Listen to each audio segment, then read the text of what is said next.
एक गोष्ट सांगतो की ज्या वेळेला हा कसाबचा खटला झाला त्यावेळेला घटना झाली 26/11/2008 त्यावेळेला चिदंबरम गृहमंत्री होते, केंद्रीय गृहमंत्री, आणि ते ताबडतोब मुंबईला आले होते.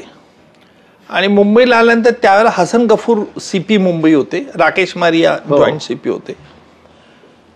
आणि त्यांनी असं सांगितलं की 9 ते 10-11 ठिकाणी कसाबने आणि त्याच्या जोडीदारांनी हल्ला केलाय.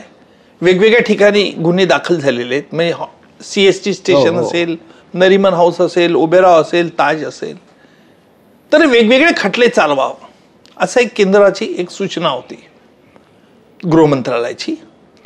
आणि ती सूचना उद्देश हाच होता त्यांचा, केंद्र सरकारचा, तत्कालीन केंद्र सरकारचा, की कसाबचा खटला चालला CST पुरता मर्यादित होता आणि कामा हॉस्पिटल पुरता, कारण कसाब एकच जिवंत राहिला होता. विटनेसेस कमी, खटल्याचा निकाल लवकर लागेल, कसाबला फासावरती पाठवता येईल. आता केंद्र सरकारच्या या सूचनेवरती मी काही ॲग्री नव्हतो. कारण असं आहे की फौजदारी जो कट असतो तो एक कट असतो आणि कटातून बाकीचे मार्ग होते. बरोबर आहे, बरोबर आहे. या 26/11चा हल्ला हाचा कट मुळातच पाकिस्तानमध्ये झालेला होता आणि कटानुसार ही 10 पोरं आली होती आणि 10 पोरांनी हे 5-7-8 ठिकाणी हल्ले केले. जर तुम्ही हे वेगवेगळे हल्ले केले तर कट वेगवेगळा आहे असं म्हणू शकत नाही. एकच कट आहे, एक कट आहे आणि तो कट पाकिस्तानमध्ये शिजलाय. आता वेगवेगळे आम्ही केलं असतं तर कसाबला मला हॉटेल ताजमध्ये दोषी ठरवता नसता आला. बरोबर आहे. म्हणून मी हसन गफूर आणि मारियांना सांगितलं की आपल्याला एकत्रच आरोपपत्र दाखल करावं लागेल. त्यावेळेला त्यांचं म्हणणं होतं की वरून तर अशाच सूचना आहेत.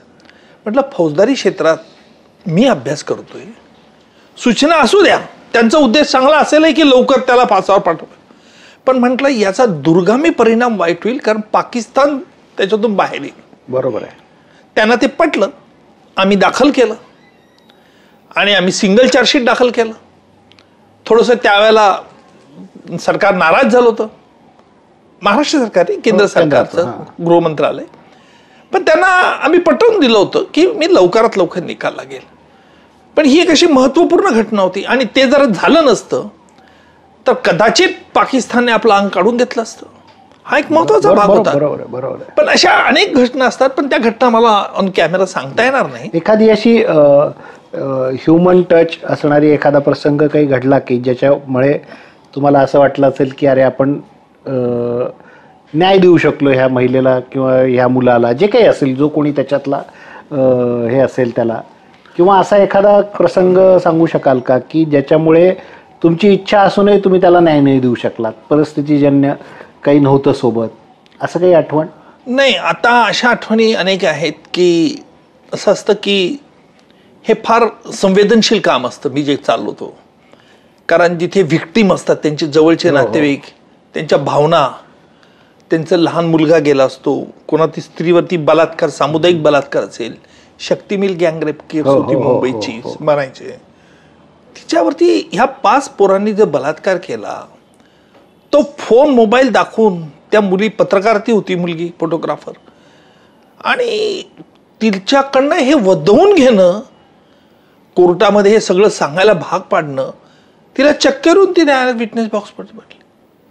कोठेवाडीचं असेल, हा एक घटना असेल, लहान मुलांना खंडणी करता अपहरण करून सांगलीचा मी रितेश देवताळे खटला चालवता. असं असतं. त्यावेळेला हे सगळं ऐकताना आपलं कम्प्लीट बोथट होऊन जातं की अरे काय एवढं क्रौर्य, आणि हे क्रौर्य तुम्हाला शब्दात मांडावं लागतं. एक्झॅक्टली. आणि हे अशा शब्दात मांडावं लागतं पुराव्यासकट, म्हणजे नुसतं तिथे काही भावनाशील किंवा नाटकीपणा चालत नाही.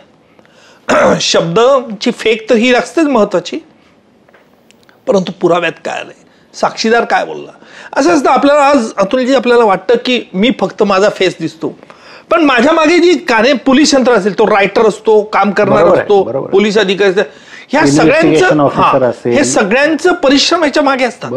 पण असं असतं की यांना तयार करून घेणं, म्हणजे कॅप्टन जो असतो ना, हा फार महत्वाचा असतं. मी जर असं म्हटलं हा चला सांगा तुम्ही साक्षीदार आणलाय का, चला ठेवा, तर होत नाही. मला स्वतः बसावं लागतं आणि मी स्वतः मेल्याशिवाय इतरांना मला मारता येत नाही. बरोबर. आणि म्हणून माझी दहशत ती तेवढ्याच करत असते आमच्या अधिकार किंवा कर्मच पोलिसांच्या याच्यावरती, की बाबा काम केलं पाहिजे आपण.